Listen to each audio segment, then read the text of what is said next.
Assalamu alaikum. Hello, greetings. I would like to first, I pray to the Almighty to bestow upon me His truth, His wisdom, that I may be worthy of conveying His message, and so sanctify His name.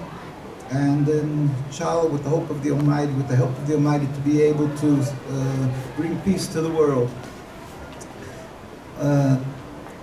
I first would like to thank the University College for Ramapo College for allowing us to come speak. The Muslim Student Association, Munira, President, for arranging this, and this is we believe it's crucial. It's very important. Hopefully, this will be a window, an opportunity that the word should spread amongst the university students. And with God's help, it should be, I hope that it will go on from here, that people should be able to study this subject.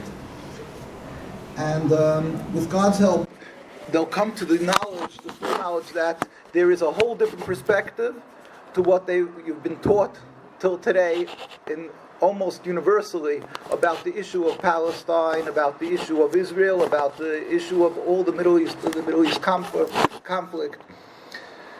And much more. Also, I'm hoping, with God's help, the students here will, with God's help, will attain a great future to be able to be leading many, maybe in the American society, maybe in the world, as world leaders, and therefore it's really crucial to understand this issue. We hope that it won't take so long. We pray every day to God that today will be the last day of this occupation. That is our fervent prayer to the Almighty, and I will explain why we as Jewish people pray for this and hope for this. My name is Rabbi Yisroel Dovid Weiss. I'm a Jew who practices the Jewish religion, as so many other around the world, whether it is in Jerusalem and Al-Quds, or as we like to refer to say, was in occupied Palestine, or around the world, wherever you will find a Jewish community, wherever they are truly religious, you will find the more the religious the community, the more they oppose not the actions of the state of Israel, but the mere existence of the state of Israel. And that's, of course, shocking to many people. As I was coming in, one of the security people, even came over to me and said shalom, and said he has from his community people living in Israel. I don't think he's Jewish. It didn't seem that he was Jewish, but they have people of the community there, and therefore, taking it for granted that being that I'm a religious Jew, I would be in support of the occupation. But the truth is that it is entirely the opposite. The more the religious a Jew is, the more the religious the Jewish community is around the world, the more anti-Zionist, anti-occupation, anti the existence of the state of Israel. And so basically, because we are Jewish, we oppose the existence of the Zionist state of Israel. Let me explain the word Zionism. Zionism is a terminology referring to Zion. Zion is Zion pronounced in Hebrew, and it's referred to in the books of the prophets, the city of David, which would basically be Jerusalem, Al-Quds. And that's why they are called Zionists. The ones who created the Zionist state of Israel and the ones who support it are called Zionists, because they refer to their center as Jerusalem, and that's the idea of the occupation, somehow that it is connected with the prophets and with the teachings of God, with the 5 books of Moses and the Jewish people, this concept of having a state of Israel. We refute that. With God's help, we state clearly, unequivocally, that the state of Israel is expressly forbidden. There is no way around this. It's expressly forbidden, according to the Jewish law, for the Jewish people to have a Zionist, to have the state of Israel. And the reason is is because we'll try to preface this with a few concepts of what Judaism is, and you have to just bear with me, and with God's help you will understand, it will be very clear after this explanation. Judaism is simply the Jewish people around 3,000 years ago made a covenant on Mount Sinai to uphold the laws of the Torah, to uphold the Torah that was given to Moses by God on Mount Sinai. That's the 5 books of Moses, then there's the prophets, and in this Torah it states that we have to be subservient to God. That is what Judaism is, and Judaism has not changed.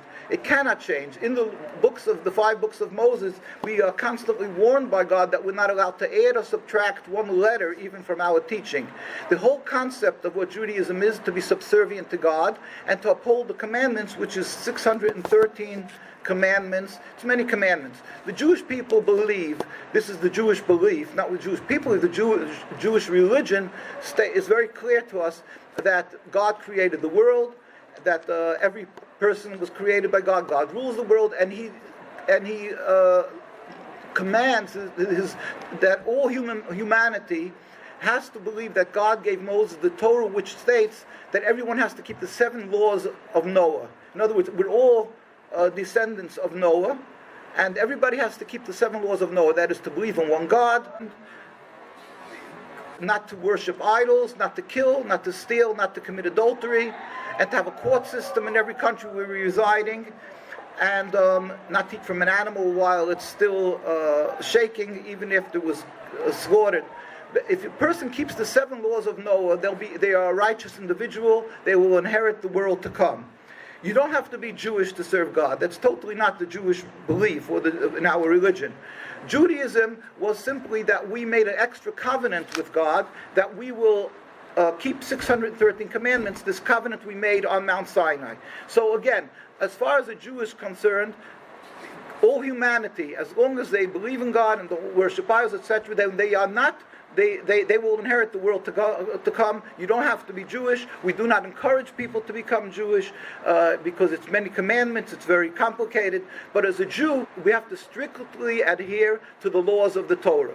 We have not changed. The world has changed. Technology has changed. And we constantly, the scholars amongst us, take each issue individually and see how it conforms the daily life, how it conforms to the Torah, that we should be able to adhere to the laws of the Torah.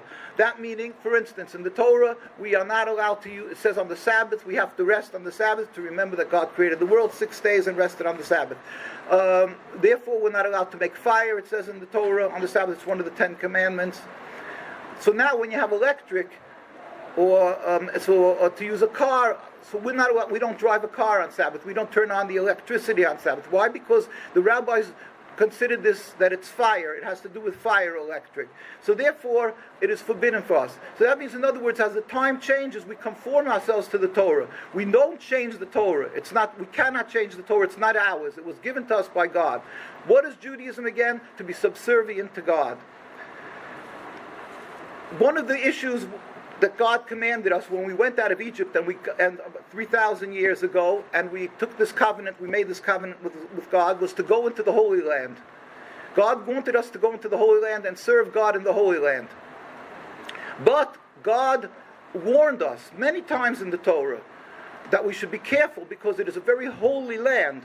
And although all throughout the world we have to serve God, but in the Holy Land we have to be on a much higher level of holiness.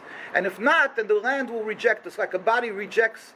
If you want to make a transplant, they constantly have to give the person medication that the body should not reject this organ that was put into the body. The same thing is with, we believe the Holy Land is a place that it's a very sensitive.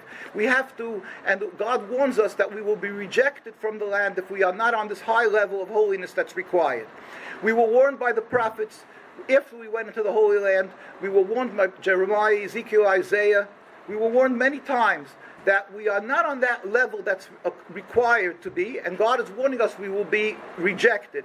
And that came about 2,000 years ago with the destruction of King Solomon's temple, and then there was a second temple. In that time period, we were sent out. We were put into exile. We were spread out throughout the world, and we were warned by God that we were put under 3 oaths that we should not attempt to return in mass, in large numbers, to the Holy Land. In other words, we believe we were sent out of the Holy Land, as it's very, very explained at length in many, many verses, many times in the books of Jeremiah, Ezekiel, and so forth, that we were spread out throughout the world, and we are under 3 oaths, which is these 3 oaths are the prophecy of King Solomon.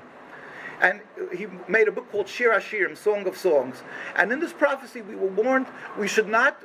God sent us into exile. We didn't go to exile because we were weak physically. We don't believe that it was because we were lacking in an army. We didn't have a backing of a country like the United States or something. It wasn't because of that we didn't have a strong enough military. It was simply because of our sins that we were rejected from the land. And that is very clear. Every Jewish person who believes in God believes this and says that in his prayers. We say it every holiday. We say, because of our sins we were sent in, we were exiled from our land. This is the basic Jewish belief. And because of that, there was a prophecy, as King Solomon states, 3 oaths of God. 1, not to return in mass, not to return in large numbers, as a movement, like a nationalist movement. Secondly, we are not to rebel against any nation. That means we're not to, we have to be loyal in every country we're residing. Whether we are happy with the government, whether we're not happy with the government, regardless. They require of us, they put excessive taxation on the Jewish people, or they other decrees against the Jews that they couldn't own land, which happened through Europe. Whatever it was, we had to pray for the well-being of that country. So whether we're living today, whether it's United States or Canada or Iran or any country you would like, Egypt, Lebanon, wherever a Jew is living has to be a loyal citizen in that country and pray for its well-being. That said, we were also warned by God, and it's in the book of Daniel, that if the king comes along and demands that we should stop observing the Torah, then it stops. We do not obey them. The kings demanded of Daniel that he should bow down to an idol. He said, when it comes to taxation, you are my king. When it comes to the issues of God, you and the dog are the same. It's a verse in Daniel. So basically, we are, as a Jew, we have 3 oaths that escort us through exile for these last 2,000 years. And one of the oaths, again, is not to return in mass. The second oath is that we should not rebel against any nation. And thirdly, we should not make any attempt to leave exile. We went through many trials and tribulations through these last 2,000 years. If anybody follows a little bit of Jewish history, you see we lived in Europe, in Spain, in Italy, in Portugal. There was the Inquisitions over there, where Jews were, they tried to force the Jews to convert to Christianity. We were burnt at the stake. Jews were expelled from Spain and Portugal and Italy, and even from England. There's York in England. I went to visit over there maybe 600 years ago or something. Jews were expelled from England. I don't remember the exact date they were expelled. All Jews had to leave. But before they were expelled, there was a time they were living in York.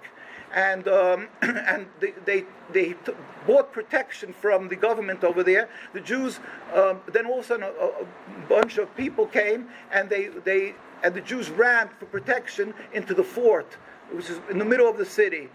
There's an exceptional pictures. You can look it up, York, and it's like a mound, a very tall mound, like a little mound, and on top is a big fort, and on the bottom there's a big sign that says the Jews and Jewesses were died, they were burnt over here because they refused. They were warned that they were told that they have to come out and convert. They refused, so they were set on fire. And this is part of our sad history in Europe.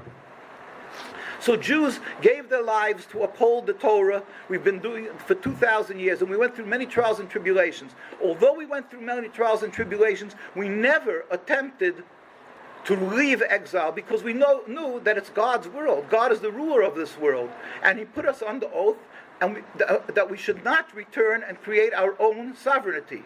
Really, we're not allowed to create our own sovereignty in any part of the world. So there may be attempts to create a Jewish state in another part of the world. It would be also forbidden for us. So the Jewish people observed and upheld this. Although they died for this, they did not make their own country, their own state, their own nationalist home. This was accepted amongst us for 2,000 years. Now, unfortunately, around 250 years ago, there was a movement called Reform Judaism, and I'm sure you're all aware of that. What is reform? Exactly what it means. They're going to change the Judaism. They're going to reform. They're going to change the Judaism from what it was. Obviously, that's not acceptable, because God gave us the Torah. He warned us we're not allowed to change one letter of the Torah. We've been observing this for 3,000 years. This is our life, it says, we believe. And to change it is impossible. So when they made the Reform Judaism, there was like a fatwa, that was like a decree issued from the great rabbis of Europe, because Reform Judaism started in Europe, that we're not allowed to go into their synagogues, or what they call them temples. We're not allowed to associate at all with them, because they're basically a heretical movement, and it has nothing to do with Judaism. That stays till today. In fact, the Reform are very frustrated because they're big supporters of Israel, and a lot of times they're not recognized in the rabbinical court and so forth, or even the Zionist court, so that they have basically, because the Orthodoxy, even the ones who unfortunately have lost a lot of their Jewishness, and they've acclimated to Zionism, unfortunately, what they call modern Orthodox, which is a euphemism. It's for meaning that they've compromised their religion. So still in all, they cannot accept Reform Judaism, because Reform means they're changing the Torah. It's impossible. They don't keep the Sabbath. They don't keep the Ten Commandments. But unfortunately, that started around 250 years ago, a little more than that in Europe, and it became very popular. Jews were suffering a lot in Europe, and a lot of people stopped following their religion, and they started joining this Reform Judaism movement. So they became ignorant. Because they joined Reform Judaism, they didn't even know the Torah. A lot of communities were totally ignorant of the religion. They only had certain things that were emotionally favorable, that made them feel like they have certain Jewish issues. They would keep Yom Kippur, the Passover, certain parts of the Passover, different things. They would go to the synagogue. They would have their clubs, basically. And then from them, their children, and from there, mostly came from that, grew out a movement called Zionism. Because what happened was, this movement continued for 50 years, almost 100 years, and they saw that they were trying to become assimilated and accepted amongst the non-Jewish societies. They had organs, and they in their synagogues, the temples, they did things that were totally not acceptable by Judaism. They decided they'll become more educated, more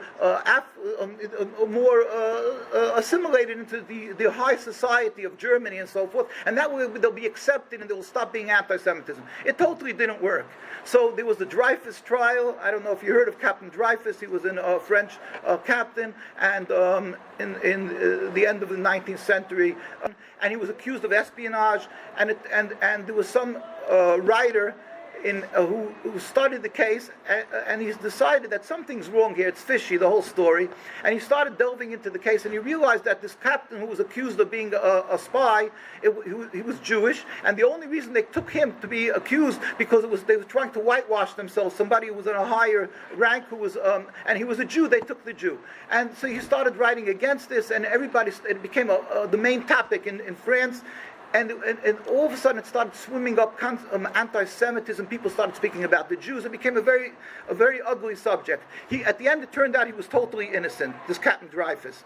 But there was somebody called Theodor Herzl at the time. He was a writer in Vienna, in Austria, and he said, "Look at this. We're trying to assimilate. It doesn't work.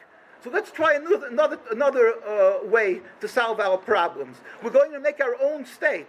We're going to be for ourselves. Nobody's protecting us. Nothing's working. We're going to make our own country, and we're going to be safe and sound. That's the way to solve all our problems."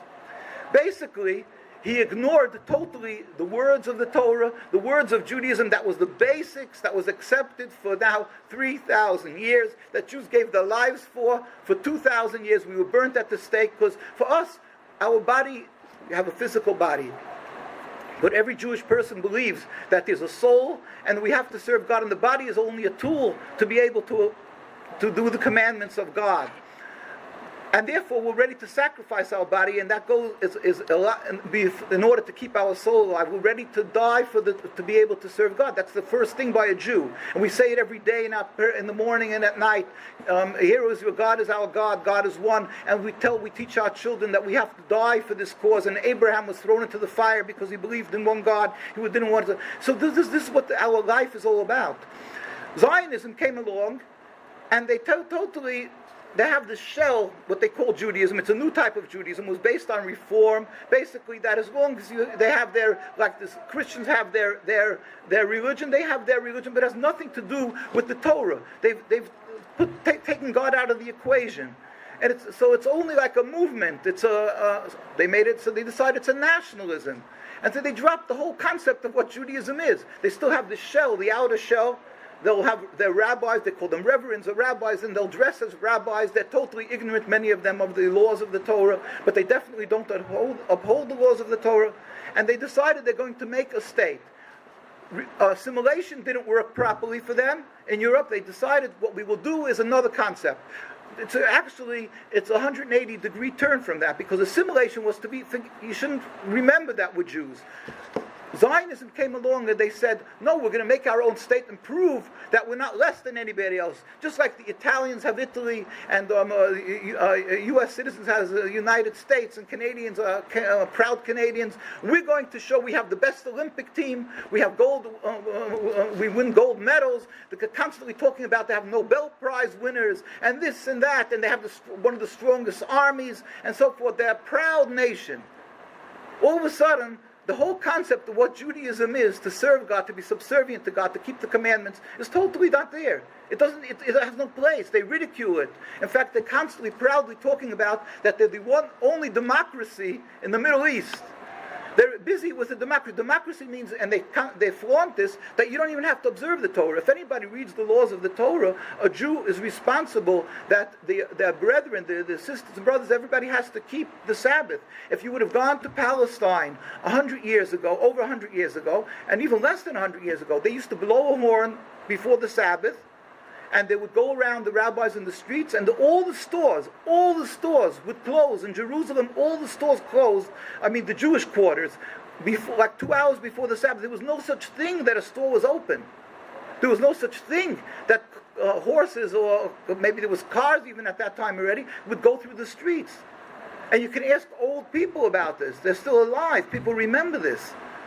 This was what Judaism is, to be subservient to God. And Zionism came along, and they proudly announced that they have a democratic society. You don't have to observe the Torah. Yet they're Jewish. They represent King David. They represent God and the Torah. It's totally, it's antithetical to what Torah is, what Judaism is, what 3,000 years of what we've been giving our lives for. It's totally contradictory. There's no question it's contradictory. All the rabbinical authorities in Europe, where Zionism was born, Theodor Herzl and his cohorts come from Eastern Europe, if you know, and we put up a book, the Rabbis Speak Out, 130 years record of religious Jewish opposition to Zionism. Well before they even created the state, or they knew where they're going to create the state, the rabbinical authorities spoke up in opposition to this, because the whole concept of what Judaism is not to have a piece of land. In fact, it's expressed, God foresaw that there will be Jews who will be weak in their acceptance of the Torah. They'll be from the suffering or whatever it may be. And therefore God warned us. God foresaw that there will be a people who want to make a national home. So they warned us. You have to be loyal citizens in every countryside. Do not rebel against the nation. Do not go up en masse to the Holy Land and try to recreate your state. So when Zionism came along, and they made this movement 100-odd years ago, and they decided that they will go up and they're going to make a national home, what they were doing is breaching all the basics, the oaths of the Torah, the basics of what Judaism is, breaching the laws, what God commanded us, that we are not allowed to rebel against nations, that we are not allowed to return en masse to the Holy Land, we should not make any attempt to end exile. All these three oaths that God foresaw, there will be people who will be like this, and it was a prophecy, an open prophecy from King Solomon, and it's in the Talmud, which explains the words of the Torah, of the written books of Moses and the prophecies, clearly states that that's what it means. So the whole concept of Zionism was foreseen by, of course, by God and the prophets, and was written about. And therefore, universally, every single Jewish leadership around the world, Jewish leadership didn't mean somebody who owned Microsoft or something like that. Jewish leadership meant the rabbinical authorities, because it's a religion. And every community was led by their rabbis. That was a fact of life. All the rabbinical authorities universally spoke up against Zionism. We compiled the writings of rabbis, many from well before the state was created.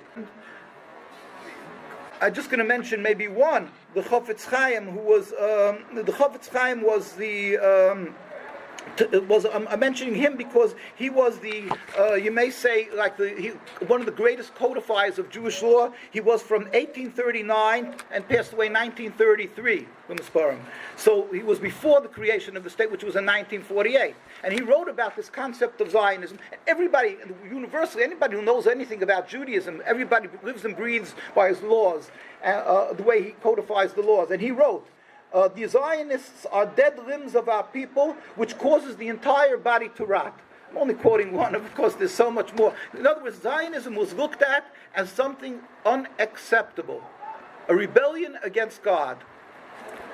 So this is this concept of Zionism would be forbidden for other Jewish people, regardless if it would be in an uninhabited land, if it would be in a desolate land, if it would be in Africa, in some desolate desert that would be maybe allocated for the Jews to make a land, someplace. It doesn't matter. The Jews could have paid for it well above the going price for a land, and it would be given to them with ceremony and and joy. It would be forbidden for us to have 1 inch of Jewish sovereignty. Why? Because we, as a Jew, are in exile decreed by God. Therefore, the state of Israel, according to the Jewish religion, cannot be acceptable, even if the Palestinian people would say, "Oh, take it, it's all yours." Now I'm going to put this aside and go to, like we say, the elephant in the room. It happens to be that they didn't create the Zionist state in a land that was uninhabited, or like their mantra of Zionism was for many, many years at the beginning of Zionism, because there was no internet and there was no way of people to know. They used to say a land without a people for a people without a land. They used to claim in the world that it's a desolate land, and therefore the Jews have no problem of settling there, and the UN should give it to them.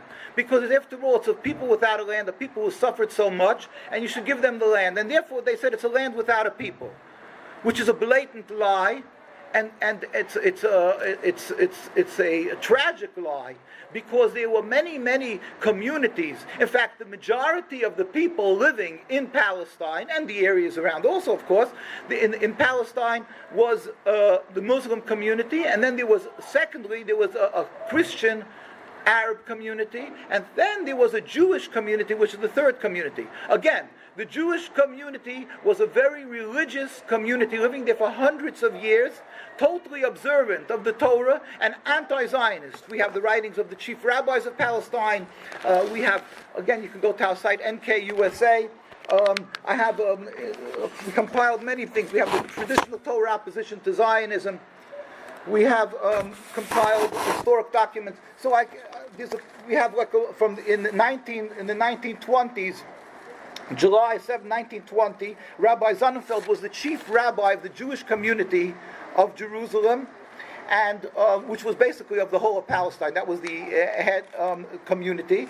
And he met with the king of Transjordan, King Abdullah of Jordan, and he wrote also many articles, and they sent it in Arabic. It was written in the Arab newspapers, which some of them are brought down here, the historical documents and traditional Torah opposition to Zionism, where they kept kind of writing that they have no wish to take over of the Palestinian, what's considered holy by them, Al-Aqsa Mosque. He wrote about Rabbi Sonnenfeld.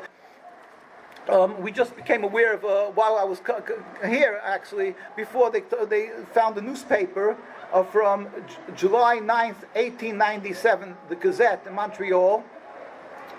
The title is Got a Black Eye. Subtitle: American Rabbis Condemn Jewish-Palestinian Scheme. A statement from rabbis in USA, and it's quoting: "We totally disapprove any attempts for the establishment of a Jewish state." This was in 1897. Just it constantly comes up like different quotes and things. But universally, as I say, the rabbinical authorities, all of them stated unequivocally, we are not. That's not what Judaism is. We're not to have a state. Now, in Palestine, the Jews lived in amongst the Arab and Muslim communities. They lived in total harmony and peace. Not only in Palestine, the Jewish communities were in Iraq, were in Iran. I don't know if you're aware, Jews lived in Iran for over 2,000 years. They lived in Yemen for over 2,000 years. We were living in every single Arab and Muslim community, almost in every single community. We flourished in those communities. And more than that, when the Jews were being oppressed and they were trying to be forcibly converted, the Christians tried to forcibly convert the Jews. The Jews escaped to the Muslim countries. They were embraced. They were given a home. And our communities flourished. You can go to Egypt. I went there. You can go to Iran. You can go to wherever you'd like, Lebanon, Jordan. You go and you find Jewish cemeteries over there from hundreds and hundreds of years that the Jews were amongst a religious Muslim communities. So it wasn't that they weren't practicing their religion. And the Jews, the greatest rabbis, intellectuals, our greatest scholars, holy men, came out of these communities, and our communities flourished. Distinctly religious Jews amongst distinctly religious Muslims or Arab Christians, and nobody tried to abolish the Judaism there. Could have been, unfortunately around the world, where there's a difference of religion. There could be, sometimes there was some, strife. But if you're going to look at some strife, and you look through the history of Europe, the Christian Europe, you're going to see terrible massacres and so forth. So of course we're not condoning, of course, any of these massacres. But to claim that the Muslims, because it was a Muslim society, therefore they hated the Jews, is abhorrent and a total lie. It's totally false. So Jews flourished in all the Arab and Muslim lands. We grew. For hundreds and hundreds of years, we put out, as I say, the greatest scholars, and we enjoyed a hospitality that was exemplary, including in Palestine. We lived in Al-Quds, in Jerusalem. I have many relatives who are living in Jerusalem.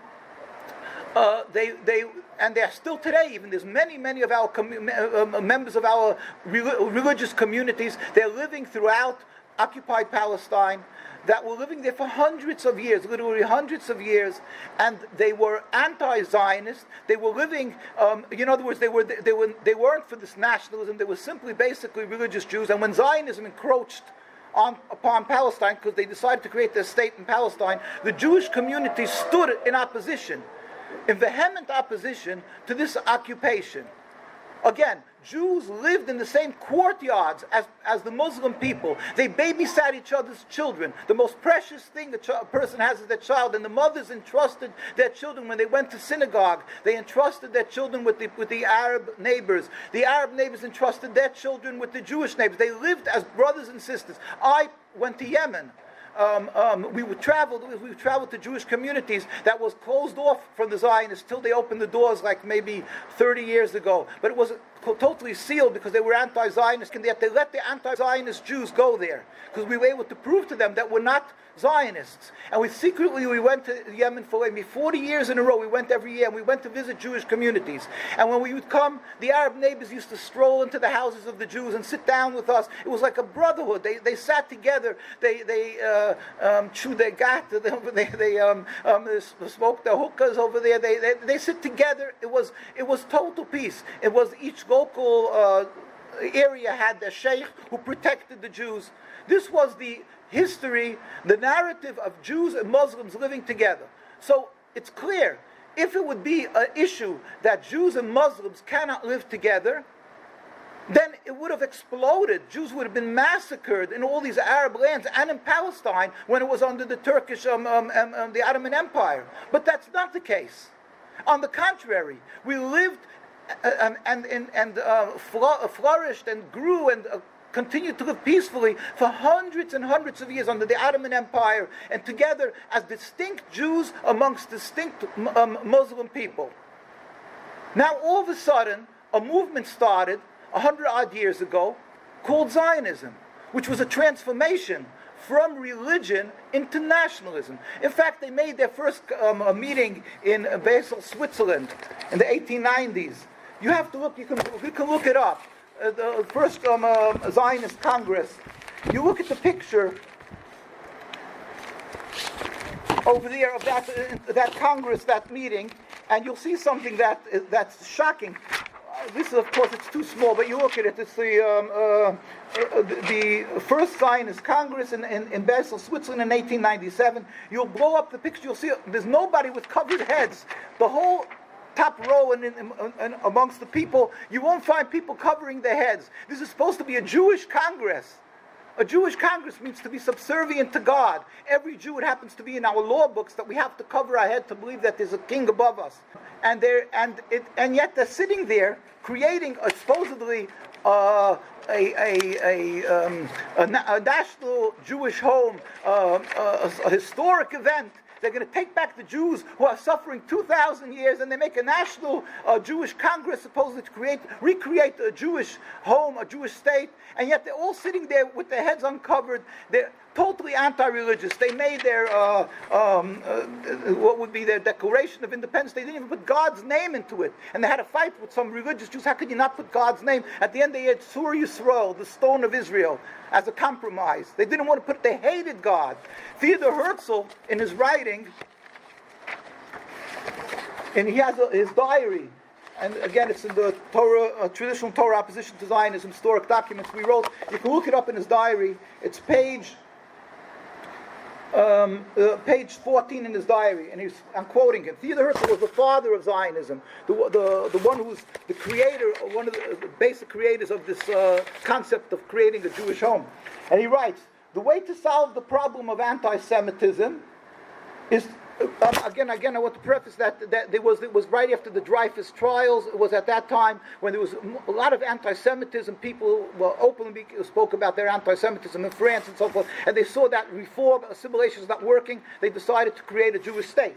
So they wrote, the way to solve the problem of anti-Semitism is to speak to the head priest of Vienna, to get an appointment with the Pope, to make a mass conversion of all the Jews of Austria to Catholicism. Imagine, we're talking about the heads of the Zionist state of Israel, the proud Jews that they have a rabbinate and a chief rabbi, this big farce that they show the world. Yeah, they're representing Judaism. They use the Star of David. They're representing Judaism, the menorah. And this is what he writes, the concept. The way to solve the problem of anti-Semitism, speak the head priest of Vienna to get an appointment with the Pope, to make a mass conversion of all the Jews of Austria to Catholicism. It should be done on Sunday in the middle of the day with music and pride. Publicly. We are the last generation that held on to the faith of our forefathers. The conversion will be in St. Stephen's Cathedral. I'll quote just one more. Jabotinsky was also one of the fathers later when they there was the Haganah, there was the Irgun, there was different movements. There was a more radical, more violent. Jabotinsky was the founder of revisionist Zionism, and he wrote in a paper, a newspaper that was called Haaretz, which is people know of it. It was 1919. And the title of the article is From the Outside the Camp. In October 22nd, 1919, he wrote, in the national home, we will announce that those Jews who have on themselves the rust of exile and they refuse to shave off their beards and the earlocks, or payas we call them, will be second-class citizens and not have the right to vote. Jews who have a beard and payas will be second-class citizens and have the right to vote. So understand what we're dealing with here. This is supposedly a Jewish state. And they go around the world and they tell the world that we as Jews have suffered so much. Help us. We have a religion. We've suffered throughout the ages, 2,000 years in exile. We want our country. We want our land. And people have sympathy. People are good-hearted. They have sympathy on the Jews. They want to help them have the homeland. And imagine what they're saying. Jews with beards should not have a right to vote. Jews who are upholding their religion should not. So understand the farce, the hypocrisy of what we're dealing with. This is not a Jewish state. It's a movement, it's a political entity, a flawed, selfish political entity. It was created by a group of people who had an idea they wanted a national home. And in order to be able to get the backing of the world, in order to be able to get the support around the world of the world leaders and the evangelistic Christian communities and so forth, they presented themselves as representing God and the Torah, representing the Jewish religion, and you should support them. Why? Because it's a Jewish state. We were 2,000 years in exile. The temple was destroyed. We've suffered so much. Help us now to return and fulfill the dream that every Jew dreams of, to return out of exile. There's nothing more repugnant than taking somebody else's identity that we died for. For 2,000 years, we were burnt at the stake to uphold our religion. My grandparents were killed in Auschwitz. We died for our religion. And they're turning around and using our identity because they want to have a club. They want to have a national home. And it's their political agenda, their political idea. And you have to support them because if not, you're anti-Semitic. And you're continuing what the Nazis did. And the fact that there happen to be Palestinian people there, that just happens to be a technical problem to this cause that they've had. So what they did was, first they tried to tell the world that it was a land without a people for a people without a land. And then they saw that it wasn't working too well because the Palestinians kept on coming and saying, we're living here, how could you do this to us? So they started saying, they're anti-Semitic, they hate the Jews. And the Muslims hate the Jews. There's nothing, again, how vile is that? The Jews are required to show gratefulness for good that has been done to them. It's a requirement of the Torah. We were suffering by the Inquisition, by the Crusades, and who opened the doors and embraced us? The Muslim and Arab countries. And we flourished there. Nobody could refute the Jewish communities that were living there hundreds and hundreds of years. And yet, they turn around and they say because there's an ingrained hate from the Muslims to the Jews. How dare they say that? I've been in Egypt. I've gone, in fact, they created the ring road. I don't want to get into small topics of this. It's not a small topic, but there was terrible traffic jams. They created like a highway to go circle Cairo. It's called the ring road. And it had to pass through a Jewish cemetery. So what they did was they built it for millions of dollars on stilts. It should not disturb the graves of the Jewish people. The Zionists, when they decided to widen their Kvush 6, it's called their main highway, Kvush 6, they cut through the Jewish cemetery, destroyed the cemetery. Because I didn't mention that the Zionists, when they decided, originally they were looking someplace convenient to make their national home. So they were thinking about Uganda or Patagonia. They were thinking of different areas to create their Zionist homeland. Because they were looking for something productive, a land that was productive, a rich land. But it turned out they realized that you need massive backing from world support in order to be able to support a creation of a national home. So they decided, instead of just taking a lush land like Patagonia or Uganda, they're going to go to Palestine, even though it was a much less inhabitable. It was a dry land and so forth. There was a lot of work had to be done. But they'll go to Palestine and they'll be able to sell this around the world to the evangelistic Christians and say, see, in the Torah it says the children of Israel were given the land of Israel, and you should support this, and they are. Millions and millions of evangelistic Christians support them because it says in the Torah, they believe in the Bible. It says that God gave the Jewish children the Holy Land, and it's for them. It's maybe imperative, or it's part of their belief to support this. Even though these guys are charlatans, because what were they? They were not religious. They weren't out there to serve God. They were going to breach the laws of Sabbath. They were going to, which they do.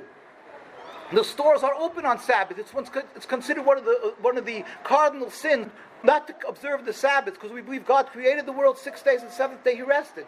To work on the Sabbath is like you're showing that God didn't create the world. It's considered one of the worst sins. And they do everything is open on Sabbath. They do everything. They have no no respect for the Jewish law, for God's law. Yet they walked around the world and say, oh, we're returning to the land that God promised us. It's Eschalta de Geula, the beginning of redemption. That's what they call it, the beginning of redemption. And we were warned in the three oaths not to make any attempt to end exile. They openly say that the beginning of redemption. So the Zionism, what they're doing here is they've made a facade of Judaism. They, instead of respecting the chief rabbis of Palestine and the Jewish communities, the rabbinical authority, they created their own rabbinate. They created their own rabbinate, and they made a chief rabbis, and supposedly they told the world that, and the world looks at them as their rabbinate, and the chief rabbi is a representation of Judaism. Our chief rabbi in 1947, who was representing the Jewish community, and this is in the United Nations documents, and it's in the, we have one of the pamphlets on the table in the back, you can take it, and you'll find it over there. It's Torah, authentic Torah view of the state of Israel in general and of Jerusalem as its capital. It's in the back over there. You will see a quote. This is from United Nations documents, and the pictures are there also.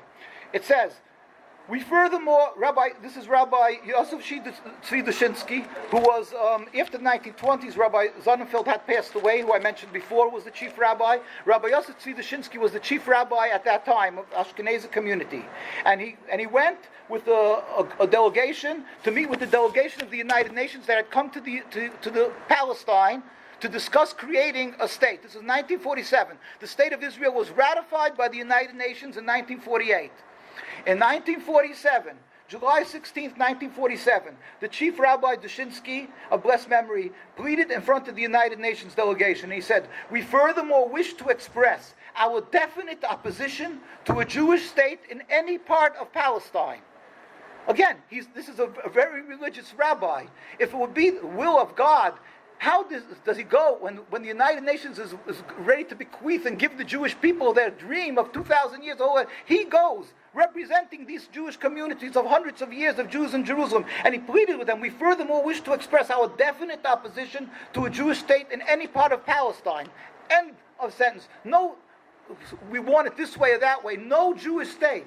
And since then, the Jews have been standing on the streets of Jerusalem, protesting this Zionist representation of them, the existence of the state, and they're being brutally beaten. You have to see the pictures. It's one of the greatest scandals the world just totally ignores. You see religious Jews. If this would be done in Moscow, if it would be done in any place else, in Times Square, in wherever, Trafalgar Square, I mean, it would be the front page of every newspaper. Everybody would be talking about them. Yet they constantly, day in and day out, brutally beat the religious Jews, and we're not armed. Nobody could accuse us of being armed. We never carried guns.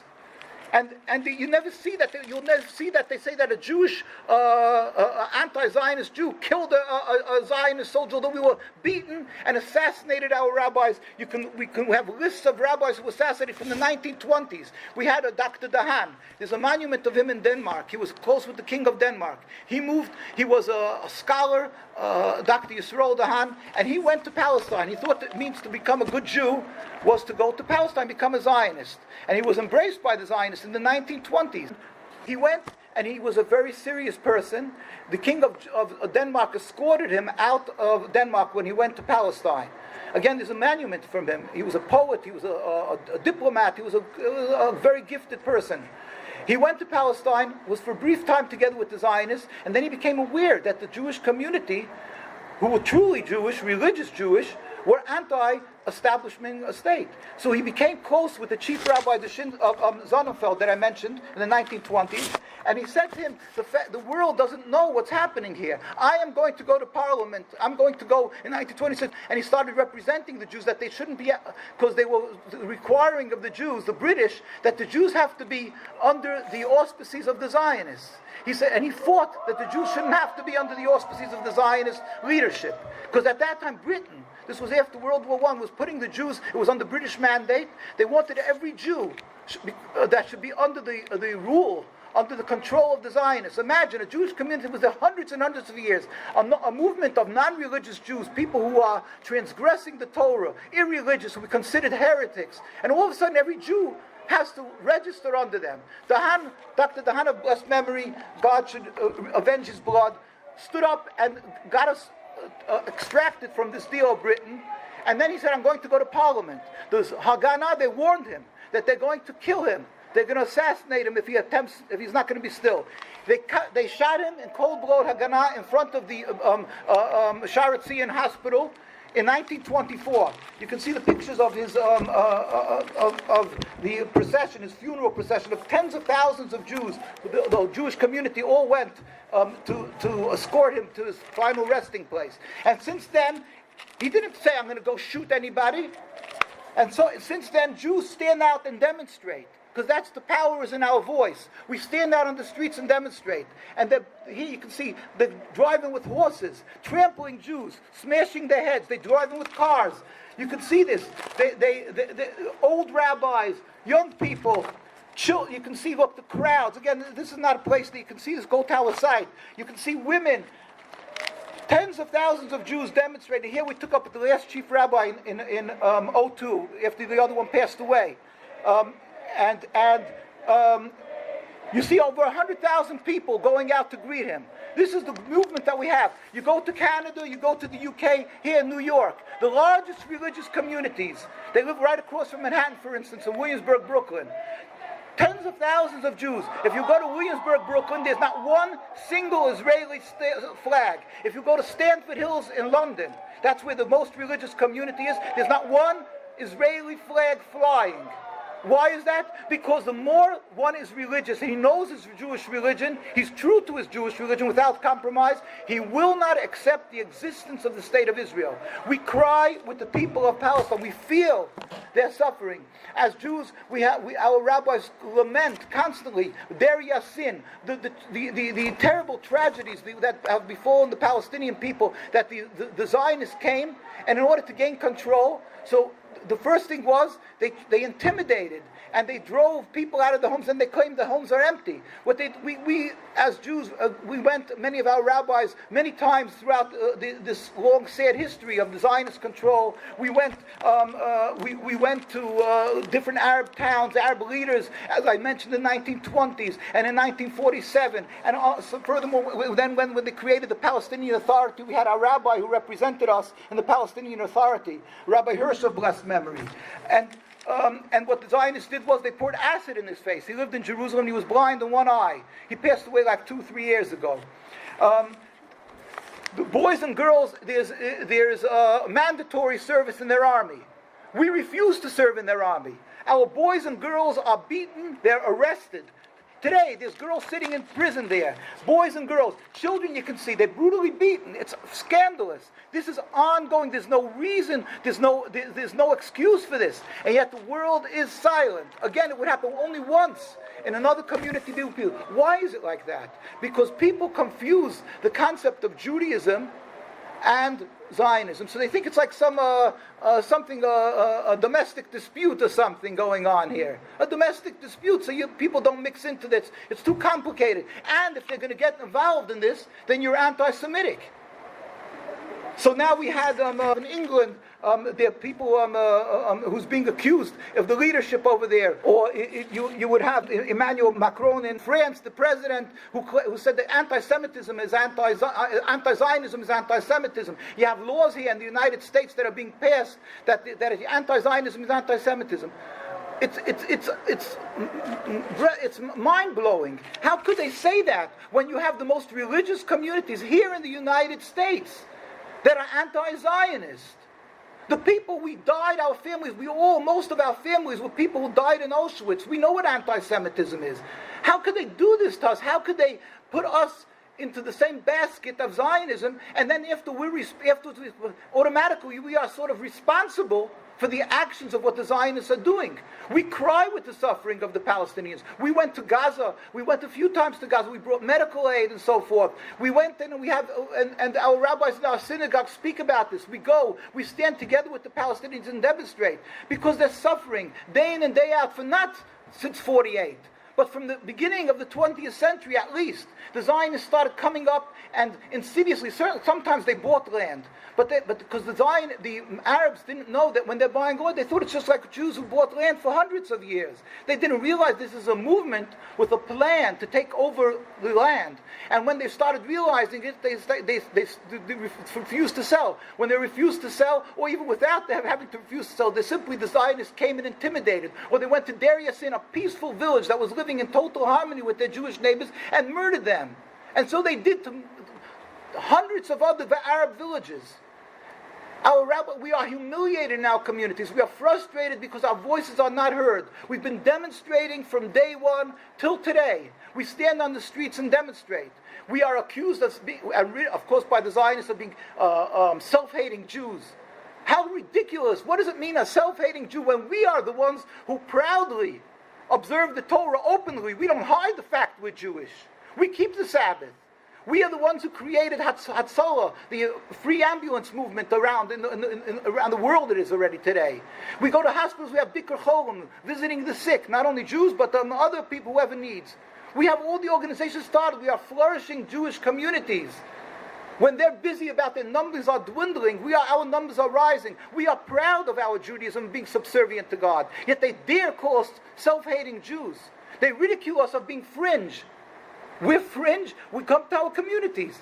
I mean, go to all the many in all the different in every field. You have there are anti-Zionist Jews. Our communities are flourishing, respectable communities. We have one issue: Zionism is not acceptable.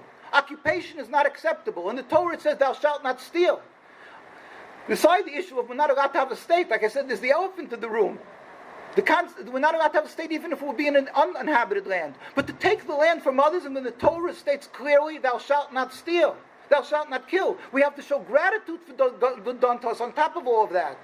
How dare they occupy and steal the homes of Palestinians and vilify the Muslim people around the world and call them anti-Semitic. When you want to make in universities, call rabbis to speak about anti-Zionism, people are fearful, they're intimidated, they're afraid they'll be accused of being anti-Semitic.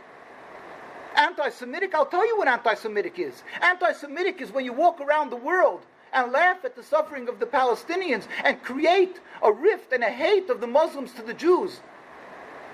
When the world goes around thinking that every Jew, when I go to France or I come here, I go to any place and people look at me with distaste, with hate, because they think that I'm part and parcel of the ones who are occupying another people and celebrating it. When they go to Jerusalem and decide to call the United States Embassy in Jerusalem, although we wrote a letter to the president that the fact is the state of Israel is a rebellion against God and it's not a Jewish state. But still in all, we pleaded with him. You're pouring salt on a wound. You're hurting the people of Palestine. You're hurting the Jews of Palestine.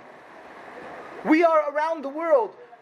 And when you go to another country, and I've had experience, many people, and my experience in the Muslim countries was superb. People respect us and talk about the warmth we've had for hundreds of years. Yet it happens on occasion when I went to in Europe, different countries, and people attacked us, yelled at us as being a Jew. Why? Because what Zionism has created. Zionism has created a hate for the Jews because what they're doing, and I'm talking not because as if there was never anti-Semitism, or there's no such thing as anti-Semitism even without Zionism. There is anti-Semitism. But Zionism is the greatest exacerbator of anti-Semitism around the world.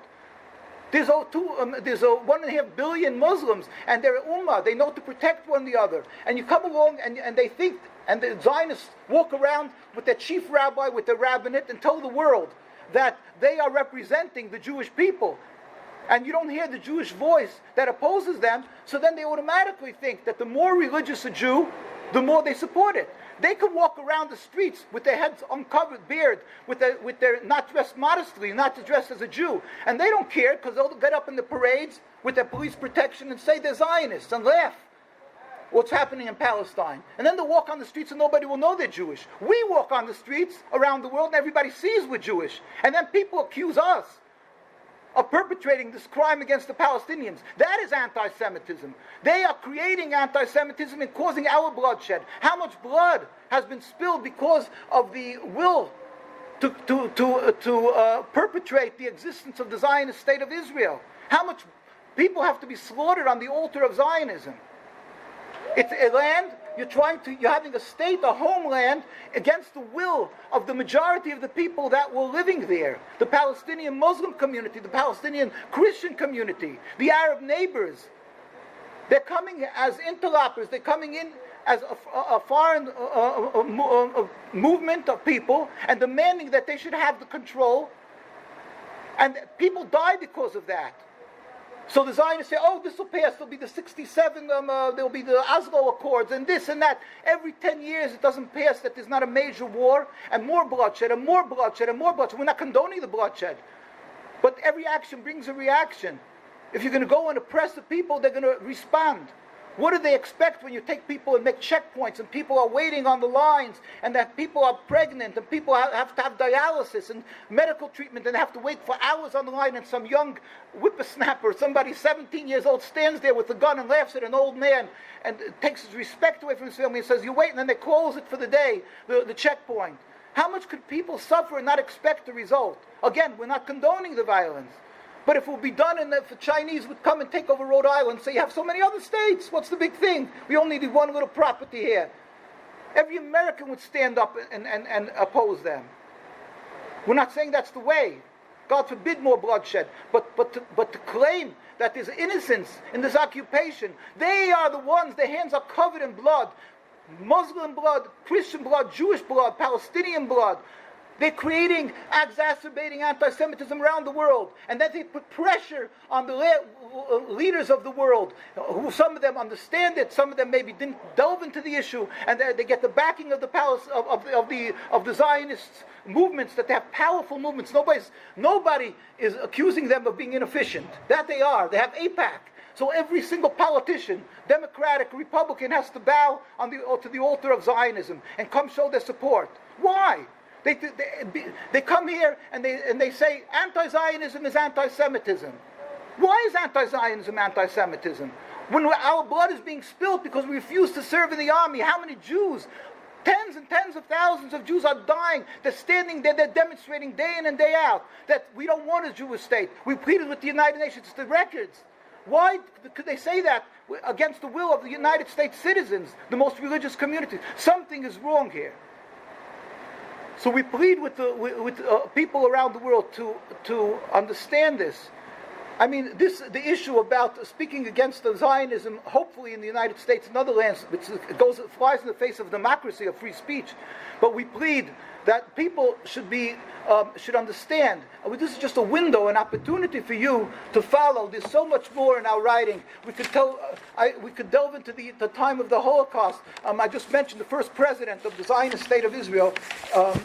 We have books about this, and there's many books about this, how the Zionists colluded with the Nazis, how they impeded to save the Jews. There's facts on the ground. We have the facts. I'll just quote from the first president of the state of Israel, Chaim Weizmann. That was the reason why Britain actually gave the Balfour Declaration and so forth. I'm going to just have to quote from him so you should understand how you're being duped. The world is being duped. This is in a quote, I just took it from many places where he's quoted. This is the Jewish Press, a Zionist newspaper from October 18th, 2002. And this is a quote from Chaim Weizmann in a meeting that he had with Zionists. In 1938, I believe this was, he wrote, Palestine cannot absorb the Jews of Europe. We want only the best of Jewish youth to come to us. We want only the educated to enter Palestine for the purpose of increasing its culture. They were talking about that Jews are in a great danger in Europe, and should they try to help all these Jewish communities come up to Palestine? They wanted to build up Palestine. So he said he was afraid of Jews like us. He was afraid of these religious Jews because they knew that we're blatantly anti-Zionist. So he said, Palestine cannot absorb the Jews of Europe. We want only the best of Jewish youth to come to us. We want only the educated to enter Palestine for the purpose of increasing its culture. He didn't mean educated in rabbinical writing. He meant the lawyers and doctors. The other Jews will have to stay where they are and face whatever fate awaits of them. These millions of Jews are dust on the wheels of history and may have to be blown away. We don't want them pouring into Palestine. We don't want Tel Aviv to become another low-grade ghetto. This is the first president of the Zionist state of Israel who's busy making Yad Vashem and all these organizations to remember the Holocaust and remember what was done to the Jews and how they were trying to save them. And if it wouldn't be a Zionist state, if it would have been a Zionist state, then we could have been saved. These guys are the real haters of the Jewish religion and of Jews who observe the Torah. They stood in the way of saving them. There's a book called Perfidy from Ben Hecht. There's our great rabbis who stood and tried to get the Jews saved. Were impeded by this, by the Zionist movements. We have much of this. Many rabbis, I was told to speak in house. I'm going to stop it here, but there's a lot of documentation. I want you to know that Great Britain offered that in India and Mauritius Islands, they were going to take in the Jews without any documentation, and there is a documentary written about this, Sugihari it's called, where they offered to take in all the Jews without any documentation. Japan offered to take them in. And in this book of Holocaust Victims Accused, you can see that over 100 parliamentary signatories wrote that they're willing to help to take the Jews out and to take them into the India and into Mauritius Islands. They were going to take them in without any documentation. And the Zionists came to Parliament and they said they want them only to go to Palestine because they wanted Palestine to have cannon fodder. And they stopped the motion in Palestine, and this was written by, in the Times of London, 1961, by Rabbi Dr. Solomon Schoenfeld, who served in the period of the Holocaust as the chairman of the Rescue Committee. And he wrote this, because England was being accused at the time of being silent at the suffering by the time of the Holocaust. And he wrote, my experience was totally the opposite. There was 277 parliamentary signatories at the parliamentary meeting in 1943, when the next step was being pursued by over 100 MPs and lords in Parliament, in the House of Lords. A spokesman for the Zionists announced that the Jews would oppose the motion of saving the Jews on the ground of its omitting to refer to Palestine. The Zionists are ready to say to give the lives of anybody on the altar of their Zionist agenda, simply because it's an idol for them. They don't respect God, they don't respect His laws. It's a facade. They masquerade in order to intimidate as Jews. We cry with the Palestinian people. We see their suffering. We've gone to Gaza, we brought medical aid, we went to our rabbis who are in occupied Palestine, go to constantly into the West Bank. We go there, we tell them, we embrace and suffer. We say we know that the root issue here, the root cause, and the way is the occupation of Palestine. There is no justification. And the suffering is because the existence of the state of Israel. The solution is not to make a wall between them, is not to all the other twisted ideas that they're having over there, or to make a large prison called Gaza. That's not the solution. The solution is to step back. The world should step back and realize that it's a short history. The Zionism movement is a little bit over 100 years. Step back and realize that you've been duped. You're supporting a movement that's just going to continuously create bloodshed and hate and suffering and anti-Semitism. Remove this political flawed movement, and the history will return to the natural way it was of Jews living together with Muslims and Christians that we've had for thousands of years, especially in the Muslim and Arab countries. We will be able to return to that life. And as Jews, we are yearning for this. So we should be able to give pitifully, because it would have happened already, but we should somehow return the self-respect, the self-rule to the Palestinian people and show our gratitude for what was done for us. We can live together in harmony. And we pray to God that ultimately, for the true, what we pray for, we're yearning, what the Zionists use, our yearning. We yearn to return to Jerusalem. That's what the Zionists use. But our returning to Jerusalem doesn't mean an occupation. It means the day, as a Jewish person has to believe and hope that one day God will reveal His glory throughout the world. All humanity will recognize one God. When that day comes, that's when our promise is that we will return. It won't be with force. It will be all nations, not becoming Jewish, but returning together to serve God. That's what the Jewish yearning is, not the twisted Zionist concept of nationalism. We yearn that day should come soon. God should help reveal His glory. We should serve Him in harmony together. Thank you. Yeah.